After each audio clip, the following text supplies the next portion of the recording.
Я стояла в адвокатской конторе, чувствуя, как пол уходит из-под ног. Тамара Ивановна, моя свекровь, вырвала из моих рук чек на 15 миллионов рублей. Ее глаза горели злобным торжеством. Она поднесла бумагу к камину, пламя лизнуло ее края, и чек начал чернеть. «Ты ничего не получишь, Лена. Ничего». Ее голос резал, как нож, а родственники за ее спиной смеялись, будто это была какая-то игра. Я не шелохнулась, не моргнула, не дала им увидеть, как внутри меня все рушится. Потому что я знала этот чек — просто бумага. Настоящее сокровище было спрятано далеко в клинике, замороженное и недосягаемое для их жадных рук. Они думали, что уничтожили меня, но они не знали о козыре, который я держала в рукаве, козыре, который спустя годы перевернет их мир с ног на голову. Меня зовут Елена Сергеевна, мне 38 лет, и я медсестра. Или была ею, пока жизнь не превратила меня в кого-то другого, в бойца, в мать, в женщину, которая научилась выживать там, где другие ломаются. Я выросла в хрущевке на окраине Москвы, где запах сырого подъезда смешивался с ароматом маминых котлет, которые она жарила после смены дворником. Отец пил, сколько я себя помню. Его пьяные крики и запах перегара были моим детством. Мама тянула нас двоих, подметая дворы и улыбаясь соседям, будто все в порядке. Я научилась быть сильной от нее, от женщины, которая никогда не жаловалась даже, когда ее руки трескались от мороза. Медучилище стало моим спасением. Я хотела вырваться, доказать, что я не просто дочка пьяницы из панельки. Работала в реанимации, где запах антисептика и звук аппаратов ИВЛ стали моим вторым домом. Там не было времени на слабость. Я держала руки умирающих, шептала слова утешения их семьям, вытирала слезы и шла на следующую смену. Это была моя гордость — знать, что я нужна, что я могу спасти. Но за эту гордость я платила бессонными ночами и одиночеством. Мужчин в моей жизни не было, кто захочет связываться с женщиной, которая пахнет больницей и живет на кофе и дежурствах. Андрей появился как солнечный луч в ноябрьский дождь. Я зашла в кафе на Тверской, чтобы выпить кофе перед сменой. Он сидел у окна в темно-синем пальто с кружкой латте и книгой.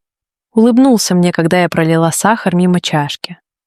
«Тяжелый день?» — спросил он, и его голос был таким теплым, что я сама того не ожидая ответила. Мы проговорили полчаса о книгах, о старых фильмах, о том, как он ненавидит пробки в центре. Он не выглядел богатым, не хвастался, не пытался произвести впечатление. Просто слушал. А я, уставшая после ночной смены, вдруг почувствовала себя живой. Мы встречались каждое утро в том кафе. Андрей заказывал латте, эспрессо, и мы говорили, пока я не опаздывала на работу. Он был инженером, работал в строительной фирме, любил старый рок и мечтал когда-нибудь съездить в Питер зимой, чтобы увидеть, как Нева замерзает. Я не знала, что его семья владеет этой фирмой, пока он не пригласил меня на ужин в их дом в Барвихе. Я ехала туда в своем лучшем платье, купленном на распродаже, и сжимала руль старенькой Лады, чувствуя себя Золушкой, которую вот-вот разоблачат. Особняк был как из журнала: мраморные полы, хрустальные люстры, картины в золоченых рамах. Я чувствовала себя не в своей тарелке, пока не увидела Тамару Ивановну. Она открыла дверь, и ее взгляд прошелся по мне, как сканер от недорогих туфель до аккуратно собранных волос. «Елена верно», — сказала она, но ее улыбка была холодной, как февральский ветер. Андрей обнял меня за плечи. «Мам, посмотри, какая она красивая». Тамара кивнула, но ее глаза говорили: «Ты здесь чужая». Ужин был испытанием. Я сидела за длинным столом, покрытым белой скатертью, и отвечала на вопросы, которые звучали как допрос. Где учились Елена?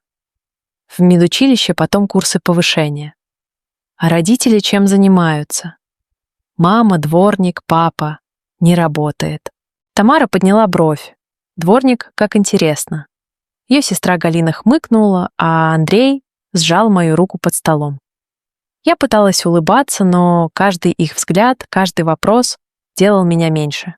После ужина я вызвалась помочь с посудой, чтобы хоть чем-то заняться. Стояла у раковины, когда услышала, как Тамара шепчется с Галиной в соседней комнате. Охотница за деньгами, это же ясно. Андрей слишком доверчивый, а она из таких, знаешь, из низов. Я замерла, сжимая губку так, что пальцы побелели. Вода текла по рукам горячая, но я не чувствовала жара. Хотелось ворваться к ним, крикнуть: «Я люблю вашего сына, а не ваши деньги». Но я промолчала. Вытерла руки, вернулась к Андрею, который ждал меня у машины. «Все нормально?» — спросил он, заметив мое лицо. Я кивнула, хотя внутри все горело. В ту ночь, лежа в своей съемной комнате, я впервые подумала, а смогу ли я стать частью их мира, смогу ли выдержать их взгляды, их шепотки, их презрение. Андрей был моим якорем. Он не замечал, как его мать смотрит на меня, или не хотел замечать. «Маме просто нужно время, чтобы привыкнуть», — говорил он, целуя меня в висок. Я верила ему, потому что хотела верить. Потому что с ним я чувствовала себя нужной, любимой, целой. Он предлагал мне переехать к нему, но я отказывалась, не хотела, чтобы Тамара думала, будто я цепляюсь за его деньги. Я снимала комнату в Сокольниках, ездила на метро, работала сверхурочно, чтобы накопить на свои мечты. Но Андрей был настойчив. Через полгода он сделал мне предложение в том самом кафе, на Тверской встав на одно колено, с кольцом, от которого у меня перехватило дыхание. Я сказала «да», и в тот момент казалось, что все возможно, что любовь сильнее предрассудков, сильнее холодных улыбок его матери. Но свадьба стала первым полем битвы. Тамара взяла все под контроль, выбрала ресторан на Остаженке, где один салат стоил мою месячную зарплату, настояла на платье от дизайнера, которое я не могла себе позволить. «Мы же не хотим, чтобы Андрей выглядел нелепо рядом с невестой», сказала она, и я проглотила обиду. Мои родители приехали в своих лучших костюмах, но выглядели потерянными среди ее друзей из Рублевки. Половины моих коллег не пригласили. Тамара сказала, что места ограничены. В день свадьбы я стояла перед зеркалом, глядя на себя в белом платье, и пыталась найти ту Лену, которая смеялась с Андреем в кафе. Но видела только женщину, которая боится, что ее разоблачат. Андрей обнял меня перед церемонией. «Ты самая красивая, и я тебя люблю». Его слова были как спасательный круг. Я держалась за них, пока мы танцевали под светом хрустальных люстр, пока Тамара шепталась с гостями, пока ее голос как яд проникал в мои мысли. «Надеюсь, ты понимаешь, какая это ответственность быть женой Андрея». Я понимала, но я не знала, что эта ответственность станет войной. Войной, в которой Тамара сделает все, чтобы уничтожить меня. И что мой главный бой еще впереди, бой не за деньги, не за любовь, а за право быть собой и защитить то, что Андрей хотел мне оставить. Сценарий YouTube-видео «Свекровь сожгла мой чек на миллионы», но я скрыла козырь, который ее уничтожил. Наша свадьба была как из глянцевого журнала, белые розы на столах, струнный квартет, играющий Шопена, и официанты, скользящие между гостями с подносами шампанского. Но я чувствовала себя актрисой в чужом спектакле. Тамара Ивановна стояла в центре зала, в элегантном платье цвета шампань, принимая комплименты, будто это ее праздник. Когда она подошла ко мне во время приема, ее голос был сладким, как сироп, но слова резали. «Надеюсь, Лена, ты понимаешь, какая это ответственность — быть женой Андрея». Я кивнула, сжимая бокал, так что пальцы побелели. Андрей танцевал со мной, шептал, что я самая красивая, но я не могла отделаться от ее взгляда, холодного, как лед на Москва-реке, в январе. В тот момент я еще верила, что смогу завоевать ее уважение. Как же я ошибалась. Мы с Андреем поселились в квартире на Ленинском проспекте, просторной, с панорамными окнами и паркетом, который поскрипывал под ногами. Квартиру купила его семья, и Тамара не упускала случая напомнить об этом. «Надеюсь, ты ценишь, что мы для вас сделали», говорила она, оглядывая мой скромный ремонт. Я старалась быть идеальной женой, готовила Андрею его любимый борщ с чесночными пампушками, стирала его рубашки, даже пыталась научиться разбираться в вине, чтобы не выглядеть глупо на их семейных ужинах. Но Тамара находила к чему придраться. То обои в гостиной слишком простые, то я слишком много работаю и мало уделяю времени Андрею. Ее слова были как иголки, каждая по отдельности не смертельна, но вместе они оставляли кровоточащие раны. Андрей поначалу защищал меня. «Мам, хватит, Лена делает все, что может», — говорил он, когда Тамара начинала свои лекции за ужином. Но я видела, как ему тяжело. Он любил свою мать, уважал ее, и каждый мой конфликт с ней был для него как нож. Постепенно он стал отдаляться, задерживался на работе, приходил домой усталый и с головной болью. «Просто проекты, Лен», — говорил он, но я замечала, как он избегает разговоров о будущем, о детях, о нас. Я винила себя. Может, я недостаточно стараюсь. Может, Тамара права, и я не та женщина, которая нужна ее сыну. Мы мечтали о детях.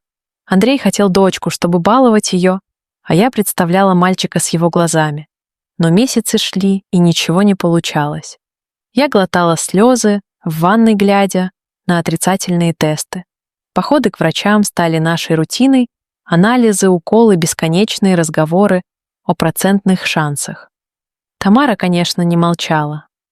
«Может, дело в тебе, Лена, у нас в семье всегда были здоровые дети», сказала она однажды, когда мы пили чай в ее гостиной. Я сжала чашку, так что чуть не раздавила ее. Андрей молчал, глядя в пол, и это молчание ранило больше ее слов. Мы решились на эко. Это был наш секрет, наш маленький островок надежды. Я помню, как лежала в клинике на Новослободской, глядя в белый потолок, пока врач объяснял, что эмбрионы заморозят. «Когда будете готовы», — сказал он. Я сжала руку Андрея. Это было дорого, почти все мои сбережения ушли на процедуру, но Андрей добавил свои деньги, не спрашивая разрешения у матери. «Это наша, Лен. Только наша», — шепнул он. И я впервые за долгое время почувствовала, что мы команда. 7 эмбрионов, 7 крошечных шансов на будущее ждали нас в жидком азоте. Я представляла, как однажды держу нашего ребенка, и эта мысль грела меня, как теплое одеяло в зимнюю ночь. Но потом Андрей заболел. Сначала он жаловался на усталость, потом на боли в животе. Я заставила его пойти к врачу, думая, что это просто стресс или гастрит. Диагноз был как удар молотом: рак поджелудочной железы 4-я стадия. «Месяц и, может, год», — сказал онколог. Я почувствовала, как земля уходит из-под ног. Я уволилась с работы, чтобы быть с ним. Дни слились в бесконечную череду больниц, капельниц, разговоров с врачами. Я научилась разбираться в химиотерапии, спорила с медсестрами, если что-то шло не так. Держала Андрея за руку, когда он слабел с каждым днем.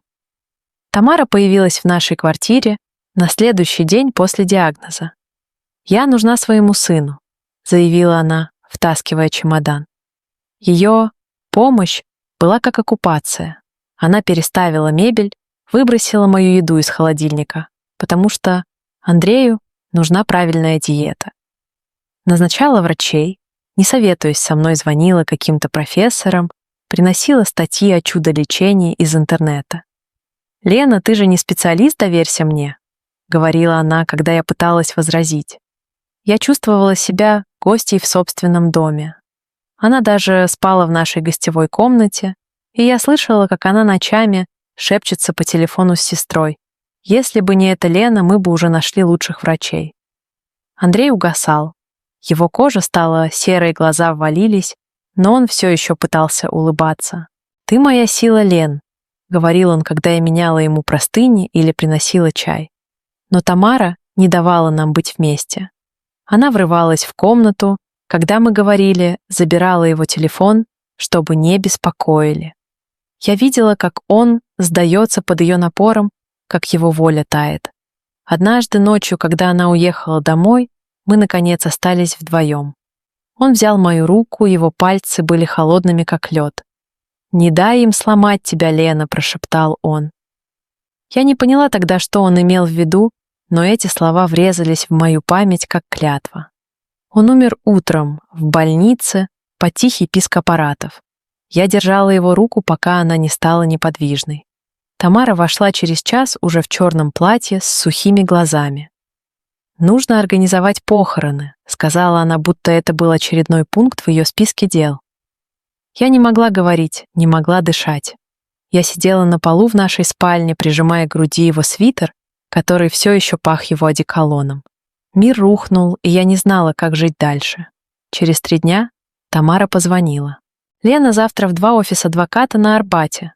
Нужно уладить дела Андрея». Ее голос был деловым, как будто речь шла о продаже машины, а не о смерти ее сына. Я пыталась возразить: «Тамара Ивановна, я только вчера его похоронила». Она оборвала: «Эмоции подождут, Лена. Есть важные вопросы». Я смотрела на телефон, чувствуя, как во мне закипает что-то новое. Ни горе, ни боль, а холодная, твердая решимость.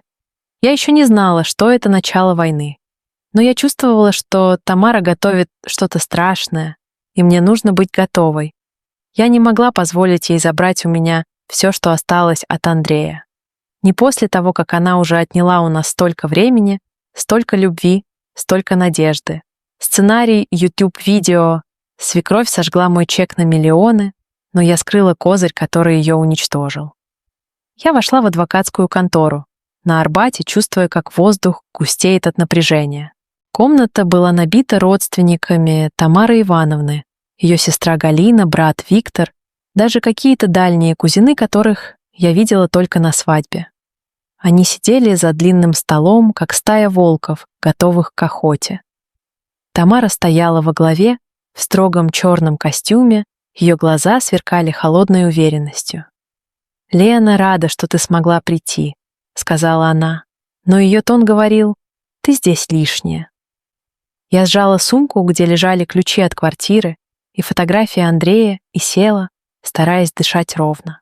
Тогда я еще не знала, что этот день станет точкой невозврата, моментом, когда я решу сражаться до конца. Адвокат, пожилой мужчина с усталым лицом, начал зачитывать завещание Андрея. Его голос дрожал, будто он чувствовал, что сейчас начнется буря. Елене Сергеевне, супруге Андрей, оставляет квартиру на Ленинском проспекте, автомобиль и 15 миллионов рублей из семейного траста. Тишина в комнате стала тяжелой, как бетон. Я услышала, как Галина ахнула, а Виктор кашлянул, словно подавился. Тамара вскочила, ее лицо исказилось яростью. «Это возмутительно. Она не получит ни копейки. Это наши деньги, наше наследие». Ее голос звенел, заполняя комнату, и я почувствовала, как все взгляды устремились на меня. Адвокат попытался возразить: «Тамара Ивановна, завещание составлено по всем правилам, заверено нотариусом». Но она не слушала. Она шагнула к столу, выхватила из рук адвоката чек, кремовый лист бумаги, с моим именем и суммой в 15 миллионов. «Ты думаешь, мы позволим какой-то медсестре из хрущевки забрать наше?» Прошипела она, глядя мне в глаза. Я хотела ответить, но слова застряли в горле. Она повернулась к камину, где тлели дрова, и с размаху бросила чек в огонь. Пламя жадно лизнуло бумагу, и через секунды она превратилась в пепел. Виктор захохотал. «Вот и все, Леночка, беги обратно в свою панельку». Галина захлопала в ладоши, а кузины переглядывались, ухмыляясь. Тамара повернулась ко мне, ее улыбка была торжествующей. «Теперь у тебя ничего, Лена. Ничего, кроме того, с чем ты пришла, а это, как мы знаем, пустота». Я сидела, не шелохнувшись. Внутри меня бушевал ураган, но я не дала ему видеть ни слезинки, ни дрожи, потому что я знала, чек — это просто бумага. Деньги все еще были на счете, под защитой банка. Но их поступок, их смех, их ненависть зажгли во мне что-то новое, холодную, непреклонную решимость. Я посмотрела на Тамару, на ее самодовольное лицо и подумала: «Ты только что сделала самую большую ошибку в своей жизни». Я встала, взяла сумку и вышла, не сказав ни слова. За моей спиной они продолжали смеяться, но я уже знала, что это их последняя победа. На следующий день началась травля. Тамара звонила мне, требуя подписать отказ от наследства. «Ты же не хочешь проблем, Лена, суды, адвоката, это дорого?» Виктор прислал сообщение: «Не позорь Андрея, исчезни». Я перестала отвечать, но давление нарастало. Соседи шептались, что кто-то спрашивал обо мне в подъезде. Я поняла, что оставаться в Москве опасно. Продала квартиру на Ленинском быстро, почти за бесценок, чтобы никто не узнал, куда я уезжаю.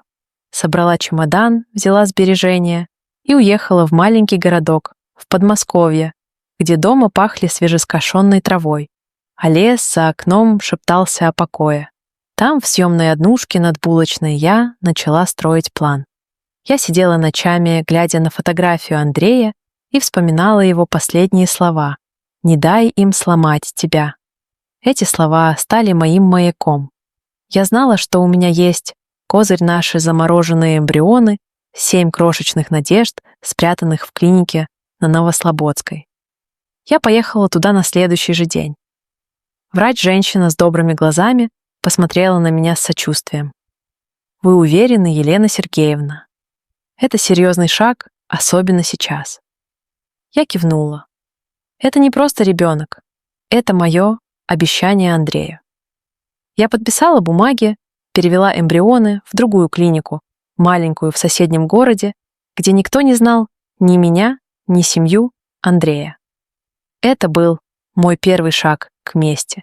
Через год, в холодный февральский день, я лежала на кушетке в клинике, чувствуя, как врач вводит один эмбрион.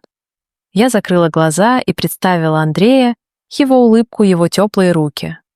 «Это для нас», — шептала я, касаясь живота. 2 недели спустя тест показал 2 полоски. Я сидела на полу, в ванной, держа пластиковую палочку, и плакала от радости, от боли, от страха. Я была одна, но внутри меня рос наш с Андреем сын. Артем Андреевич родился в октябре после 10 часов схваток. Когда акушерка положила его мне на грудь, я увидела глаза Андрея, темные и задумчивые, как будто он уже знал, через что нам предстоит пройти.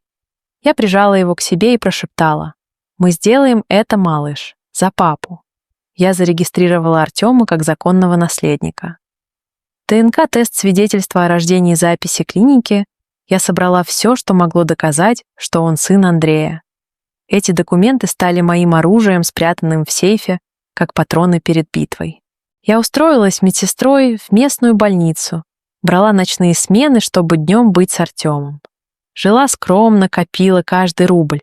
Ночами читала о наследственных спорах, о том, как работают суды. Я нашла Светлану-юриста из соседнего города, которая специализировалась на таких делах. Она выслушала мою историю, не перебивая, а потом сказала: «Тамара думает, что победила. Это ее слабость. Мы ударим, когда она расслабится». Светлана научила меня терпению. Пусть они думают, что ты исчезла. Пусть празднуют. Чем дольше они будут верить в свою победу, тем сильнее мы их ударим. Я кивнула, хотя внутри все кипело. Я хотела кричать, бежать в суд, доказывать, что они не имели права отнять у меня Андрея, его любовь, его наследие. Но я ждала. Рассказывала Артему о папе, как он любил кататься на велосипеде по Воробьевым горам, как пел кино, в машине, даже когда забывал слова. «Твой папа был добрым», — говорила я, укладывая его спать. «И он хотел, чтобы ты был счастлив». Тамара не останавливалась. Ее адвокаты присылали письма, требуя, чтобы я отказалась от любых претензий. Я не отвечала, но следила за их семьей. Читала новости о их строительной компании, замечала, как Тамара хвастается новыми проектами на Рублевке. Они жили, как ни в чем не бывало, пока я воспитывала сына и готовилась к бою. Артем Рос начинал говорить, и его первые слова «мама» и «папа» разбивали мне сердце. Он искал Андрея в каждом мужчине, на улице, и я обещала себе: «Я верну тебе все, что они украли, все, что твой папа хотел тебе дать». Моя месть началась тихо. Я открыла счет под чужим именем, используя девичью фамилию матери. Через Светлану нашла людей, которые помогли мне скупать мелкие доли в компаниях-партнерах Тамары. Это были крошечные шаги, но каждый из них был как камень, брошенный в их фундамент. Я знала, что придет день, когда этот фундамент треснет.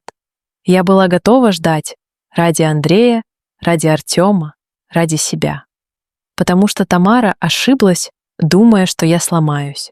Она разожгла во мне огонь, который теперь горел ярче, чем ее камень, пожравший мой чек. Сценарий YouTube-видео «Свекровь сожгла мой чек на миллионы», но я скрыла козырь, который ее уничтожил. Я сидела за кухонным столом в нашей маленькой квартире, над булочной, листая местную газету. Артем, мой 4-летний сын, рисовал карандашами солнышко и домик, напевая что-то невнятное. Заголовок на первой странице заставил мое сердце пропустить удар. Строительная империя семьи Ковалевых на грани краха. Я медленно отхлебнула остывший чай, впитывая каждое слово. Компания Тамары Ивановны потеряла 3 крупных контракта, за год поставщики требовали предоплату, а банки пересматривали кредитные линии. Их мир, построенный на деньгах и высокомерии, начал рушиться. Я знала, что это не случайность. Это была моя работа, тихая, незаметная, но точная, как хирургический скальпель. 5 лет я готовилась к этому моменту. Через подставные фирмы, зарегистрированные на девичью фамилию моей матери, я скупала мелкие доли в компаниях, работавших с Ковалевыми. На собраниях акционеров я, скрываясь под псевдонимом, задавала вопросы, которые сеяли сомнения, сможет ли компания Ковалевых завершить проект вовремя, или почему их финансовые отчеты вызывают столько вопросов. Я никогда не лгала, и их бизнес действительно трещал по швам, но я делала так, чтобы эти трещины видели все. Светлана, мой юрист, учила меня. Бизнес как карточный домик. Достаточно одного дуновения в нужный момент. И я дула осторожно, но безжалостно. Тамара не подозревала, что за кулисами стою я. Она продолжала жить своей жизнью, давала интервью о временных трудностях, устраивала благотворительные вечера, хвасталась новым коттеджем на Истре. Но я видела, как ее улыбка становилась все напряженнее, как ее голос дрожал, когда она говорила о будущем компании. Светлана следила за их финансами через своего знакомого аудитора. «Тамара заложила особняк», — сказала она однажды. Потом взяла кредиты под личные активы. Она тонет лена и даже не понимает, как глубоко. Я кивнула, чувствуя, как внутри меня растет холодное удовлетворение. Пора было нанести последний удар. Мы подали иск в суд в начале зимы, когда снег засыпал наш городок, а Артем лепил снеговика во дворе. Светлана составила 30 страниц обвинений, мошенничество, уничтожение юридического документа, лишение несовершеннолетнего наследника его законных прав. Главным козырем был Артем, сын Андрея, его биологический наследник, чье существование Тамара даже не подозревала. Я собрала все ДНК-тест, подтверждающий отцовство записи клиники, об эмбрионах, свидетельство о рождении с именем Андрея в графе «Отец». Эти документы были как пули, заряженные в обойму, и я была готова выстрелить. Судебный зал на Таганке был холодным, с обшарпанными стенами и запахом старой бумаги. Я вошла, держа папку с документами, и сразу увидела Тамару. Она сидела рядом с адвокатом, все еще в своих жемчугах, но выглядела старше, чем я помнила. Ее лицо было напряженным, глаза бегали, как у загнанного зверя. Когда наши взгляды встретились, она нахмурилась, будто пыталась вспомнить, где меня видела. Я села, чувствуя, как пульс стучит в висках. Светлана сжала мое плечо. «Сегодня их мир рухнет, Лена, ты готова». Я кивнула, хотя внутри все дрожало. Судья, женщина лет 60, с усталыми глазами, начала заседание. Светлана выступила первой, ее голос был твердым, как сталь. Она рассказала, как Тамара унижала меня годами, как вырвала и сожгла чек на 15 миллионов, как ее семья праздновала, думая, что лишила меня всего. Потом она повернулась ко мне.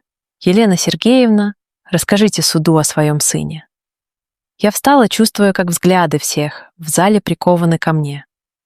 Мой сын Артем Андреевич, сын моего мужа Андрея Ковалева.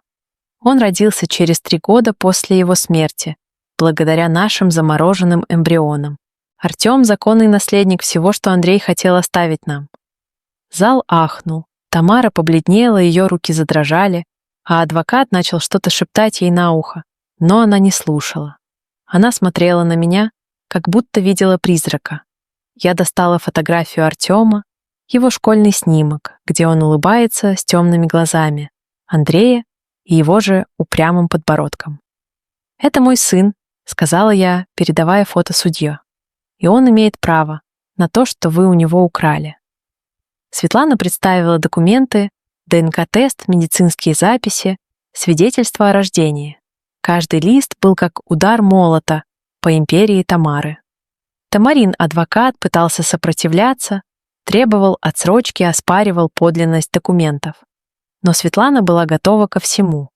Она показала видео с камер наблюдения из адвокатской конторы, то самое, где Тамара сжигает чек, а ее семья смеется. На большом экране их лица выглядели уродливыми и искаженными жадностью.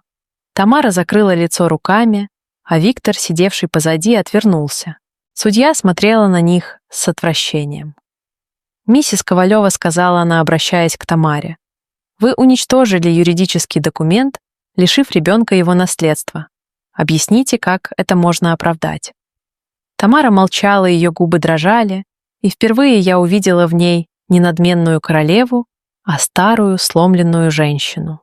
Судья вынесла решение через 20 минут. В пользу истицы Елены Сергеевны и ее сына Артема Андреевича присуждается полная компенсация 15 миллионов рублей плюс проценты за 7 лет, итого 20 миллионов. Активы ответчицы замораживаются до выполнения обязательств. Особняк в Барвихе переходит в доверительное управление Артема. Зал замер. Тамара издала звук, похожий на стон, и опустилась на стул. Ее адвокат пытался что-то сказать, но судья оборвала. Кроме того, я передаю материалы дела в прокуратуру для проверки на предмет мошенничества и злоупотребления. Когда заседание закончилось, Тамара подошла ко мне в коридоре. Ее глаза были красными, голос хриплым. «Лена, я не знала про ребенка. Пожалуйста, прости». Я посмотрела на нее, на женщину, которая годами делала меня чужой, которая украла у меня мужа его, любовь его наследия. «Ты знала, что Андрей меня любил?» — сказала я тихо. Этого должно было хватить. Я повернулась и ушла, чувствуя, как ее взгляд жжет мне спину. Но я не оглянулась. Впервые за годы я была свободна. Мы с Артемом переехали в особняк в Барвихе весной. Он бегал по огромным комнатам, смеялся, выбирал себе спальню ту, где когда-то спал Андрей. «Мам, тут как в замке!» — кричал он. А я улыбалась, хотя сердце сжималось. Я наняла рабочих, чтобы перекрасить стены, убрать тяжелые шторы, сделать дом нашим. Мы сохранили некоторые вещи. Андрей и его книги, старый проигрыватель с пластинками кино, фотографию, где он смеется на Воробьевых горах. Артем любил трогать ее, спрашивая: «Папа был веселый, да?» «Очень», — отвечала я, и мы вместе придумывали истории о нем. Деньги пришли через полгода 20 миллионов больше, чем я могла представить. Я создала фонд «Наследие Андрея» для женщин, пострадавших от семейных предательств. Первой мы помогли Свете, чей муж украл ее долю в бизнесе, оставив ее с 2 детьми без копейки. Потом была Оля, которую свекровь выгнала из дома, подделав документы. Каждый случай был как маленькая победа за Артема, за Андрея, за всех, кому говорили, что они ничего не стоят. Ночью, когда Артем спал, я вышла в сад, держа маленькую баночку с пеплом от того сожженного чека. Я хранила его как напоминание о боли, о войне, о том, как далеко я зашла. Ветер подхватил пепел, унося его в темноту, и я прошептала: «Мы сделали это, Андрей. Артем получил все, что ты хотел». Где-то там, в звездах, я чувствовала его улыбку. Артем позвал меня из дома.